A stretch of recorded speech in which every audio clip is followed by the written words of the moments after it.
Magandang umaga mga kahuwan. Narito na ang ulat sa panahon today. May kita natin ngayon dito sa ating satellite animation na wala na tayo gaanong kaulapan na nagdudulot ng mga pag-ulan sa malaking bahagi ng ating bansa. Ngunit ang northeast monsoon o amihan ay nakakaapekto pa rin dito sa bahagi ng Luzon kung saan magdadala pa rin ito ng maulap na kalangitan na may mga pag-ulan dito sa may silangang bahagi ng Luzon. At ngayong araw ay magiging mataas din yung tsansa ng mga isolated na mga pag-ulan, pagkidlat at pagkulog dito naman sa silangan at katimugang bahagi ng Mindanao. So pag-iingat po para sa ating mga kababayan sa posibilidad ng mga pagbaha at pagguho ng lupa. At sa kasalukuyan ay wala tayong minomonitor or namamataan pa na bagyo or low pressure area na maaaring makaapekto dito sa ating bansa. At para nga sa maging lagay ng panahon ngayong araw ng linggo, maulap na kalangitan na may mga kasamang pag-ulan pa rin yung mararanasan dito sa bahagi ng Cagayan Valley, Aurora at Quezon, dulot yan ng amihan. Samantala dito naman sa Metro Manila maging sa nalalabing bahagi ng Luzon ay magiging bahagyang maulap hanggang sa maulap yung kalangitan.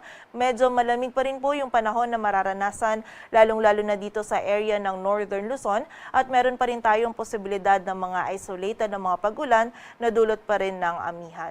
Agwat ng temperatura sa Metro Manila ay mula 23 to 31 degrees Celsius.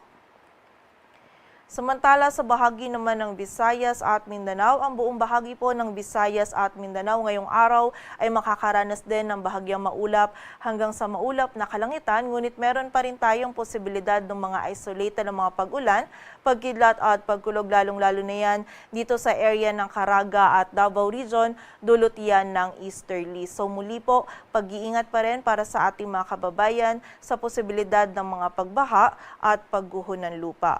Agwat ng temperatura sa Cebu ay mula 26 to 31 degrees Celsius at sa Davao naman ay 24 to 33 degrees Celsius. At para naman sa lagay ng dagat baybayin ng ating bansa, wala po tayong nakataas na gale warning, kaya malayang makapadaot yung mga kababayan nating mga isda, pati na rin yung may mga maliliit na sasakyang pandagat. Ngunit iba yung pag-iingat pa rin po para sa mga kababayan natin na maglalayag dito sa mga dagat baybayin ng Northern Luzon, maging dito sa may silangan ng Central at Southern Luzon, sapagkat magiging katamtaman hanggang sa maalon pa rin yung lagay ng ating karagatan.